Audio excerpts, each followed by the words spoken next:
হিজরি বর্ষের 12 মাসের মধ্যে আল্লাহ তাআলা বলছেন মিনহা আরবাআতুন হুরুম, 4টি মাস আছে যে মাসগুলো মর্যাদাপূর্ণ মাস, সম্মানিত মাস।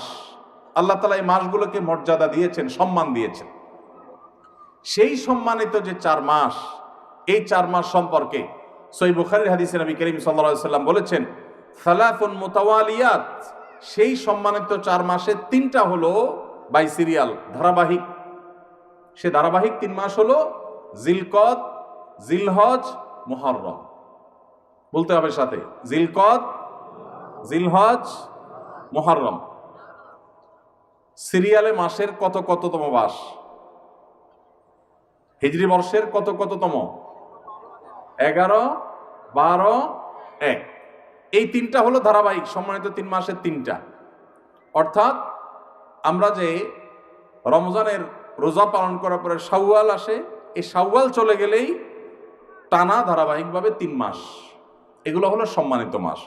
ওয়া রাজব মুদর আল্লাযী বাইনা জুমাদা ওয়া শাবান, 4র্থ মাসটা হলো রজব মাস, যেটা জুমাদা সানি আর রজবের মধ্যবর্তী, শাবানের মধ্যবর্তী। অর্থাৎ এই যে মাসটাতে আমরা আছি এটা, তাহলে এটা হলো সম্মানিত 4 মাসের একটা। ভাইরা আমার, এই কথাটা এর আগেও যারা জানতেন, আগে থেকেই জানতেন যে রজব মাসটা সম্মানিত 4 মাসের একটা, এটা যারা আগে থেকে জানতেন তারা একটু হাত তোলেন। খুবই অল্প সংখ্যক মানুষ। তাহলে আজকের মাহফিল থেকে নেওয়ার মতো একটা জিনিস ইতিমধ্যে আমরা পেয়ে গেছি, সেটা হলো সম্মানিত 4 মাস বছরের রমাদানটা সবচেয়ে সেরা, সেটার কোনো আলোচনা নাই, সবকিছুর ঊর্ধ্বে। রমজান মাসের পরে হিজরি বর্ষের 4টি সম্মানিত মাস আছে। এই 4টি সম্মানিত মাসের মধ্যে 3টা ধারাবাহিক, জিলকদ, জিলহজ, মুহররম, আর 4র্থ মাসটা হলো রমজান মাসের আগের মাস, অর্থাৎ যে মাসটাতে আমরা এখন আছি রজব মাস, এই মাসটা। এই ইলমটা, এই কোরআনের ধারণাটা, এটা আজকে থেকে নিয়ে যাব ইনশাআল্লাহ। এই ইলমটা নিলে লাভ হবে কি? লাভ হবে এই, স্বয়ং আল্লাহ রাব্বুল আলামিন যে মাসকে মর্যাদাবান ঘোষণা করেছেন, সেই মাসটা আমাদের কাছে মর্যাদা পাওয়ার উপযুক্ত না উপযুক্ত না? কোনো সন্দেহ আছে? আল্লাহ কোরআনে যে মাসকে মর্যাদাবান বলেছেন, সে মাসের প্রতি মর্যাদা প্রকাশ করা আমাদের কর্তব্য না কর্তব্য না? এখন আমরা যদি কাউকে না চিনি, তাকে কি মর্যাদা দেওয়া যাবে? আপনি ডিসি অফিসে চাকরি করেন, নতুন বাংলাদেশে পুরাতন ডিসি পরিবর্তন হয়ে নতুন ডিসি সাহেবের এখানে পোস্টিং হয়েছে। আপনি বিমানে করে ঢাকায় আসছেন, আপনার পাশের সিটেই ডিসি সাহেবও বসে আসছেন, উনি যোগদান করার জন্য আসছেন। আপনি ডিসি অফিসের একজন সাধারণ কর্মচারী, পাশের সিটে যে বেচারা আসছে, যে লোকটা আসছেন তিনি ডিসি হিসাবে এখানে জয়েন করবেন। আপনি জানেন না যে তার অধীনেই আপনার কাজ করতে হবে সামনে, তাহলে সেক্ষেত্রে আপনি পাশের সিটের লোক হিসেবে তাকে বিশেষ কোনো কেয়ার কি করার কথা? কিন্তু যদি আপনি টের পান, জানতে পারেন যে উনি এখানে জয়েন করবেন এবং তার অধীনে আপনার কাজ করতে হবে, তাহলে আপনার ভিতরে একটু পরিবর্তন হবে নাকি হবে না? কথাটা পরিষ্কার না? পরিবর্তন হবে না? আপনি নড়ে চড়ে বসবেন, স্যার বলতে বলতে মুখে ফেনা তুলে ফেলবেন, ঠিক না বে ঠিক? পরিচয় না জানলে তো আপনি সম্মানও দিতে পারবেন না, উল্টাপাল্টা আচরণ করে বরং অফিসে আইসা বিপাকেও পড়তে পারেন, ঠিক না বে ঠিক? ভাইরা আমার,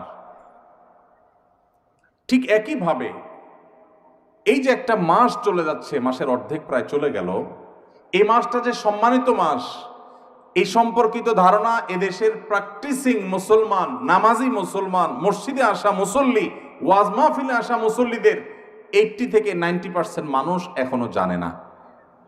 একটা হারিয়ে যাওয়া ধারণা, সাধারণ বিষয় নয়, খুচরা বিষয় নয়, কোরআনের বিষয়। এক নয়, একাধিক আয়াতে যে বিষয় আল্লাহ আলোকপাত করেছেন, এটা কোনো খুচরা বা সাধারণ বিষয় হতে পারে না, এটা অনেক গুরুত্বপূর্ণ বিষয়। কোরআনে আল্লাহ তাআলা এই সম্পর্কে আলোচনা করেছেন যে বছরে 12টি মাসের মধ্যে 4টি মাসকে আল্লাহ মর্যাদা দিয়েছেন।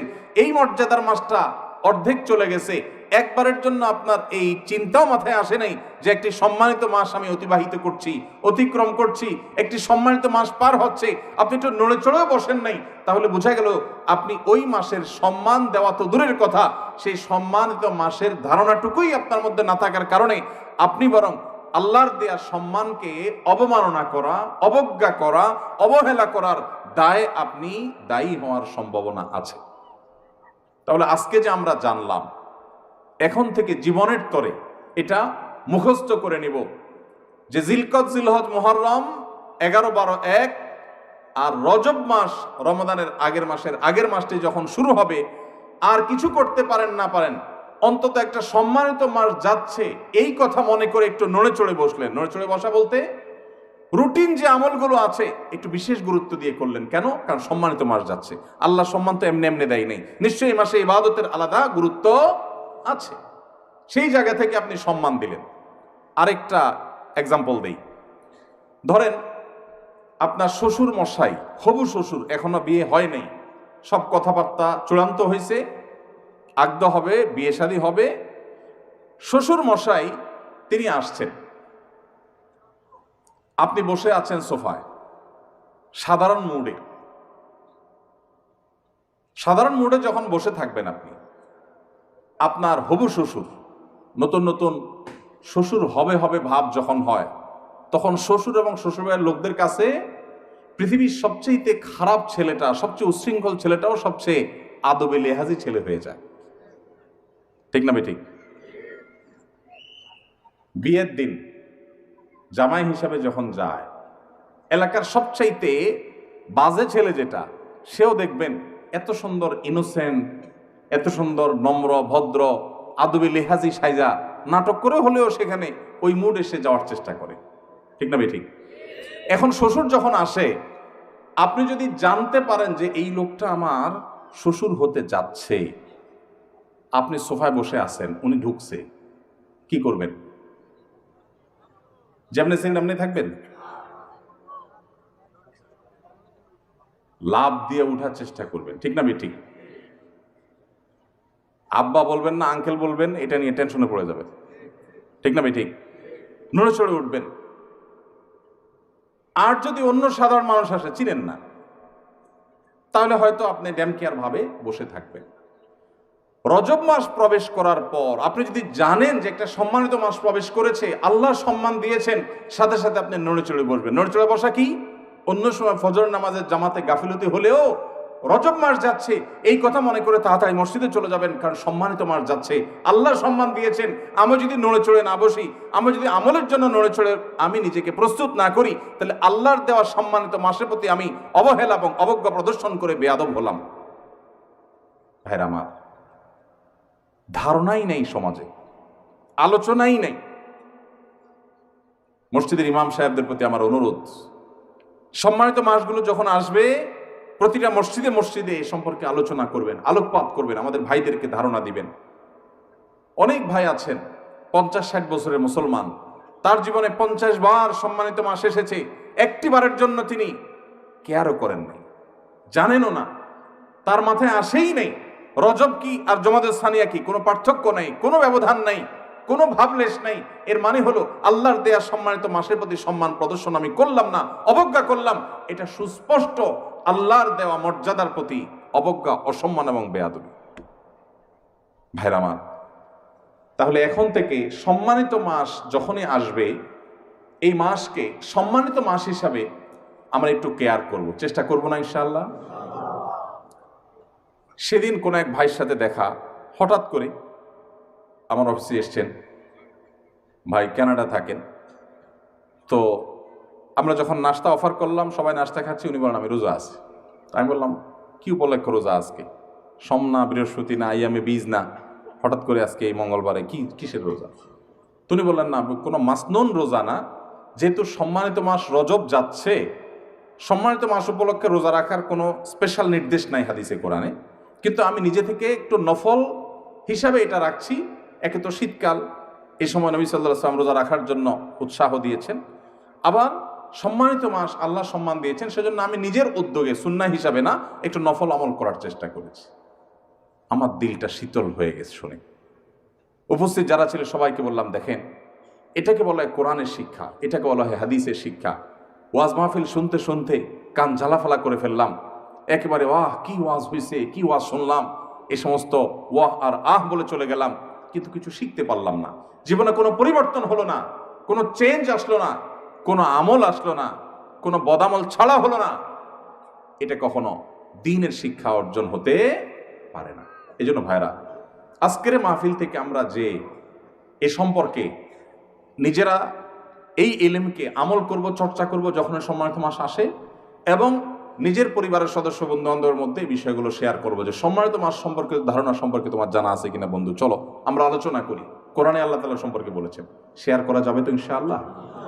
আল্লাহ তাআলা আমাদের সবাইকে এই সম্মানিত মাস সম্পর্কে যে ধারণা বিলুপ্ত হয়ে যাচ্ছে সমাজ থেকে, কোরআনের আমল সাধারণ খুচরা বিষয় না, অথচ হারিয়ে যাচ্ছে, ধারণাই নাই, এই গোটা প্যান্ডেলের মধ্যে 2-4-5 জন ছাড়া বাকিরা আমরা জানি না। তাহলে এটা সম্পর্কে আমরা চর্চা, আলোচনা, আমল বাড়াবো তো ইনশাআল্লাহ। এবার আসেন, সম্মানিত মাসে আমরা কি করব?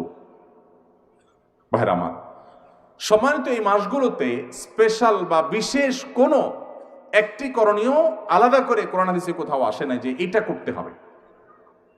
বিশেষ কোনো নামাজ নাই, বিশেষ কোনো রোজা নাই। আরবে জাহিলি যুগের মানুষরা রজব মাসে অনেক কিছু করত। এখনো আরবে রজব মাসে ওমরা করাকে বিশেষ ফজিলতপূর্ণ মনে করা হয়, এটাকে বলা হয় ওমরায়ে রজবিয়া। রজব মাসে একটা বিশেষ পশু জবে হতো জাহিলি যুগে, সেটাও নবী সাল্লাল্লাহু আলাইহি ওয়াসাল্লামের হাদিসে উঠে এসেছে। মুসলমানদের জন্য রজব মাসে বা সম্মানিত মাসে করার মতো আলাদা কোনো আমলের কথা কোরআন হাদিসে বলা হয়নি। তবে আল্লাহ রাব্বুল আলামিন যেহেতু এই মাসগুলোকে মর্যাদা দিয়েছেন, এজন্য রুটিন যে আমলগুলো আছে যেগুলো আমরা অন্য মাসেও করি, সেগুলো এই মাসগুলোতে সম্মানিত মাস হওয়ার কারণে বিশেষ গুরুত্বের সাথে করব। 5 ওয়াক্ত নামাজ 12 মাসই পড়তে হবে। রমজান আসলে যেরকম তার বিশেষ গুরুত্ব আসে, সম্মানিত মাসের কারণে ওই 5 ওয়াক্ত নামাজকে আমরা বিশেষ যত্ন সহকারে আদায় করবো ইনশাআল্লাহ। যেমন ওই যে বললাম, মুরব্বী মানুষকে সম্মান করা, এটা ভালো না খারাপ? ভালো। হারিয়ে যাচ্ছে, আদব লেহাজ হারিয়ে যাচ্ছে, কিন্তু মুরব্বী মানুষ, তাকে দেখে শ্রদ্ধা করা, এটা আমাকে ইসলাম শিখিয়েছে। পশ্চিমাদের অপসংস্কৃতির করাল গ্রাস এবং থাবা আমাদের যুব সমাজকে ধ্বংস করে দিচ্ছে। আমরা আমাদের শৈশবে দেখেছি, কোনো মুরব্বী যদি রাস্তার এক পাশ দিয়ে আসতেন, অপর পাশ দিয়ে স্কুল কলেজে পড়ুয়া তরুণরা, মাদ্রাসা তো বটেই, স্কুল কলেজের ছেলেফেলেরা পর্যন্ত রাস্তার এক পাশে কাচুমুচু হয়ে দাঁড়িয়ে শ্রদ্ধা ভরে সালাম নিবেদন করতেন, আসসালামু আলাইকুম বলে। আর এখন পারলে গায়ের উপর উঠে। ঠিক না ঠিক? ভাইরা আমার, এই জায়গা থেকে আমাদের নৈতিক অধঃপতন হয়েছে না উন্নতি হয়েছে? মনে রাখবেন, নবী সাল্লাল্লাহু আলাইহি ওয়াসাল্লাম বলেছেন, মা মিন শাইইন ইউদাউ ফিল মিজালি ইয়াউমাল কিয়ামাতি আথকালু মিন হুসনিল খুলুক। আবু দাউদ তিরমিজি বর্ণিত হাদিস। নবীজি বলেছেন, কিয়ামতের ময়দানে বান্দার উত্তম আখলাক, উত্তম আচরণের চাইতে ভারী কোনো ওয়েটফুল কোনো আমল কিয়ামতের ময়দানে মিজানে পাল্লা আর উঠবে না। আচরণের সৌন্দর্য, আপনি নফল আমল করলে আল্লাহকে যতটা খুশি করতে পারবেন, আখলাক সুন্দর করলে তার চেয়ে বেশি খুশি করতে পারবেন। উত্তম আখলাকের পাঠ এবং অংশ হলো মুরব্বীদেরকে সম্মান করবেন, আলেমদেরকে ইজ্জত করবেন, তাদের প্রতি বিশেষ কেয়ার করবেন। কিন্তু এটা হারিয়ে গেছে। তো আমি যেই কথাটা বলছিলাম, ধরুন যে কোনো মুরব্বীকেই সম্মান করা, ইজ্জত করা, এটা ইসলামের নির্দেশ। নবী সাল্লাল্লাহু আলাইহি ওয়াসাল্লাম বলেছেন, মাল্লাম ইউআক্কির কাবীরানা, যে ব্যক্তি আমার উম্মতের বড়দেরকে, সিনিয়রদেরকে, বাপের বয়সী মানুষদেরকে শ্রদ্ধা করে না, ফালাইসা মিন্না, সে আমার উম্মত হতে পারে না। এই যে সতর্ক নবী সাল্লাল্লাহু আলাইহি ওয়াসাল্লাম করেছেন, এই জন্য যে কোনো মুরব্বী, বাপের বয়সী বা বয়সে বড়, তাদেরকে শ্রদ্ধা করতে হয়। এটা ইসলামের শিক্ষা।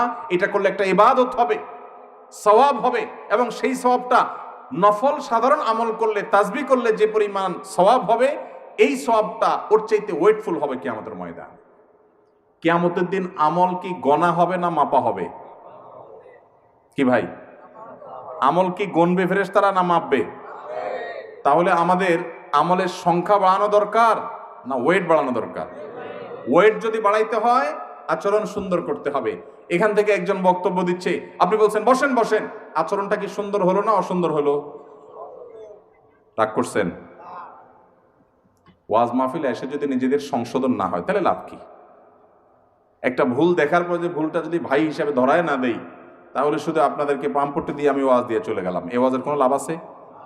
ভাইরা আমার, তো যেটা বলছিলাম, একজন সাধারণ মুরব্বীকে আপনি দেখে শ্রদ্ধা করলেন, এটার একটা গুরুত্ব আছে। কিন্তু ওই একই মুরব্বী যদি মুরব্বী প্লাস হবু শ্বশুর হয়, গুরুত্বটা কি বাড়বে না কমবে? বাড়বে। তাহলে আপনি সাধারণ মুরব্বীকে দেখে রেসপেক্ট করবেন, আর মুরব্বী শ্বাস প্লাস হবু শ্বশুর যদি হয় তাহলে রেসপেক্টের পরিমাণটা আরো। ঠিক একইভাবে অন্য যে কোনো মাসে 5 ওয়াক্ত নামাজ আপনি পড়বেন, রজব মাস সম্মানিত মাস আসছে, সেজন্য আপনি ওই 5 ওয়াক্ত নামাজের গুরুত্ব আরো বাড়িয়ে দিবেন। আমি কি বোঝাতে পেরেছি আপনাদেরকে? আপনাদের কাছে কি বিষয়টা পরিষ্কার হয়েছে যে রজব মাসে কি করতে হবে?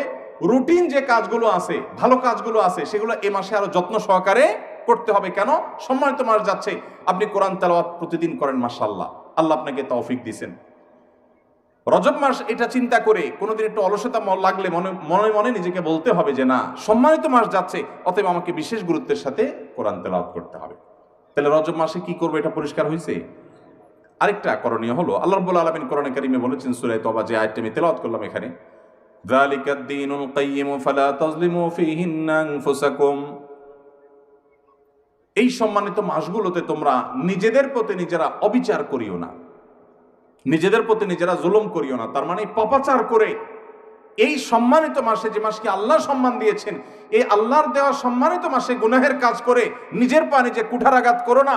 কুঠারাঘাত যে করেছ, এটা তো দুনিয়ার কুঠারাঘাত না যে দেখা যাবে রক্ত বের হবে, বুঝবা কিয়ামতের দিন যে আল্লাহর দেয়া সম্মানিত মাসে অপরাধ করে গুনাহে লিপ্ত হয়ে নিজের আমল বরবাদ করেছো, ইমান বরবাদ করেছো। এজন্য খবরদার, সম্মানিত মাস আসলে নিজের প্রতি নিজে গুনাহের মাধ্যমে অবিচার করবা না। এই আয়াতের আলোকে ইমাম ইবনে কাসির রাহিমাহুল্লাহ সহ অন্যান্য মুফাসসিরগণ বলেছেন যে এর মানে হলো সম্মানিত মাসগুলোতে গুনাহ থেকে বাঁচার ব্যাপারে, বিরত থাকার ব্যাপারে বিশেষ যত্ন নিতে হবে। ওই যে একটু আগে যেটা বললাম, সেটাকে আবারও আমরা অন্যভাবে বোঝার চেষ্টা করি। ধূমপান করা ভালো কাজ না খারাপ কাজ? খারাপ কাজ। আপনারা তো কেউ করেন না, খারাপ কাজ যেহেতু কেউ তো করেন না। মাশাআল্লাহ, সব ফেরেশতা, ওয়াজার করার দরকার কি? এত নেককার মানুষ তারা, মাশাআল্লাহ। ধূমপান করা খারাপ কাজ, শ্বশুরের সামনে করা ডাবল খারাপ। একে তো খারাপ কাজ, আবার শ্বশুরের সামনে বিড়ি খেয়ে সিগারেট খেয়ে ধোঁয়া ছাড়া, এটা হলো একটা আস্ত বেয়াদবি। ঠিক না ঠিক? ঠিক একইভাবে সারা বছর গুনাহের কাজ করা খারাপ কাজ, কিন্তু সম্মানিত মাস আসার পর যদি কেউ গুনাহের কাজ করে তাহলে সেটা ডবল খারাপ কাজ। আমি কি বোঝাতে পেরেছি ভাইরা আমার? তাহলে আসেন, রজব মাসের আজকে 14তম তারিখ গেল, আজকে সন্ধ্যা থেকে 15তম তারিখ শুরু হয়ে গেছে। এই মাসের বাকি যে 15 দিন আছে, আমরা যে যে গুনাহে লিপ্ত, কেউ ফেসবুকে হারাম জিনিস দেখি, কেউ বিড়ি সিগারেট খাওয়ার বদভ্যাস আছে, কেউ মুখ দিয়া গীবত শিকায়াত করা, গালিগালাজ করা, খারাপ কথা বলার বদভ্যাস আছে। যে যে গুনাহে লিপ্ত, এই সম্মানিত মাসে প্রতি সম্মান দেখিয়ে সেই গুনাহগুলো থেকে বেঁচে থাকার জন্য বিশেষ যত্ন নেব, চেষ্টা করা যাবে না ইনশাআল্লাহ? আল্লাহ তাআলা আমাদের সবাইকে আমলের তৌফিক দান করুন। ভাইরা আমার, সাদা মাঠা কথা কিন্তু অত্যন্ত দরকারি। কোরআনের নির্দেশ হারায় গেছে, আলোচনা নাই, পর্যালোচনা নাই, সেটা আবার নতুন করে আমরা স্মরণ করালাম। আল্লাহ তাআলা আমাকে, আপনাকে, আমাদের সবাইকে আমলের তৌফিক দান করুন। সম্মানিত মাসের করণীয় হলো রুটিন কাজগুলো বিশেষ গুরুত্বের সাথে করা, পাপাচার থেকে বেঁচে থাকার জন্য বিশেষ যত্নশীল হওয়া। আর আল্লাহ রাব্বুল আলামিন এই মাসে যুদ্ধ বিগ্রহ সম্পর্কে বলেছেন, ইয়াসআলুনাকা আনিশ শাহরিল হারামি কিতালিন ফীহ। সম্মানিত মাসগুলোতে যুদ্ধ বিগ্রহ করা যাবে কিনা আপনাকে জিজ্ঞাসা করে হে রাসূল, তারা বলে দিন, কুল, হে রাসূল আপনি তাদেরকে বলে দিন যে এই মাসে যুদ্ধ বিগ্রহ করা কবিরা গুনাহ। এই আয়াত সম্পর্কে মুফাসসির এবং ফুকাহায়ে কেরামের নানান আলোচনা আছে, যেটা রহিত হয়ে গেছে নাকি আছে। তবে আমরা যেহেতু সৈনিক না, যুদ্ধ বিগ্রহ করি না, সম্মানিত মাসের সম্মানে আমরা মিনি যুদ্ধ যেগুলো ঘরে ঘরে, দোকানে দোকানে, রাস্তাঘাটে, অফিস আদালতে করি, অর্থাৎ ঝগড়াঝাটি, সেগুলো সম্মানিত মাস উপলক্ষে আমরা পরিহার করবো ইনশাআল্লাহ। চেষ্টা করা যাবে তো? আল্লাহ তাআলা আমাদের সবাইকে আমলের তৌফিক দান করুন। ভাই আমার, তাহলে সম্মানিত মাস রজব মাস যাচ্ছে, এই রজব মাসের তাৎপর্যের আসল কারণটা আমরা বেশিরভাগ মানুষ জানি না। আমার যে ভাই উত্তর দিয়েছেন, আরও এক ভাই তার সাথে সায় দিয়েছেন, আরও কেউ কেউ একমত আছেন যে রজব মাসের তাৎপর্যের কারণ হলো এটা শবে মেরাজের মাস। ভাইরা আমার, এটাকে একেবারে উড়িয়ে দেওয়া যায় না যে এই মাসে মেরাজ হয় নাই, সেটা বলা যায় না। আমাদের নবী করিম সাল্লাল্লাহু আলাইহি সাল্লামের জীবনে মেরাজের ঘটনা ঘটেছে না ঘটে নাই? ঘটেছে। মেরাজের ঘটনা ঘটেছে, এটা নিয়ে সন্দেহ করবার কোনো সুযোগ নাই।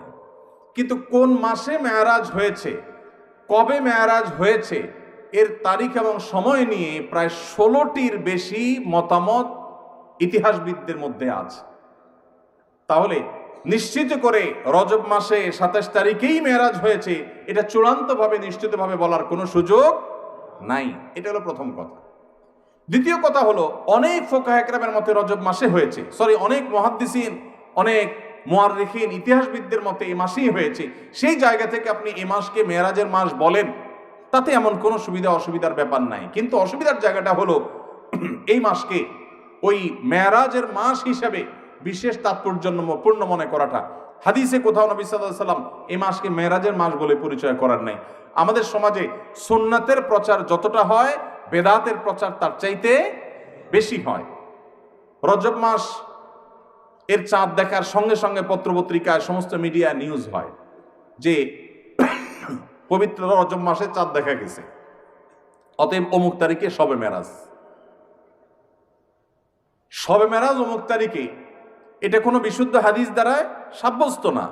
ইতিহাসবিদদের অনেকের মত আসছে, কিন্তু সেটাকে যতটা গুরুত্বের সাথে প্রচার করা হয়, রজব মাস যে সম্মানিত 4 মাসের একটা, ওইটাকে গুরুত্বের সাথে যদি প্রচার করা হতো, এইভাবে নিউজ করা হতো যে রজব মাসের চাঁদ দেখা গেছে, কোরআনের নির্দেশ অনুযায়ী সম্মানিত 4 মাসের একটি এটি, তাহলে মানুষ সঠিকটা জানতে পারতো। ঠিক না ঠিক? তাহলে সঠিক এবং শুদ্ধটা, কোরআনের বর্ণনা, কোরআনের শিক্ষাটা চর্চা নাই, আছে সেটা যেটা আসলে বিশুদ্ধ কোনো বর্ণনা দ্বারা প্রমাণিত না। ভাইরা আমার, এই জন্য আমাদের নিজস্ব উদ্যোগে দিন শিখতে হবে। দিন শেখার জন্য ওয়াজ মাহফিল একদিন আসলে যথেষ্ট হবে না। এর জন্য আপনাকে মসজিদের ইমাম সাহেবের মাধ্যমে বিভিন্ন দিনই শিক্ষা কোর্স আছে।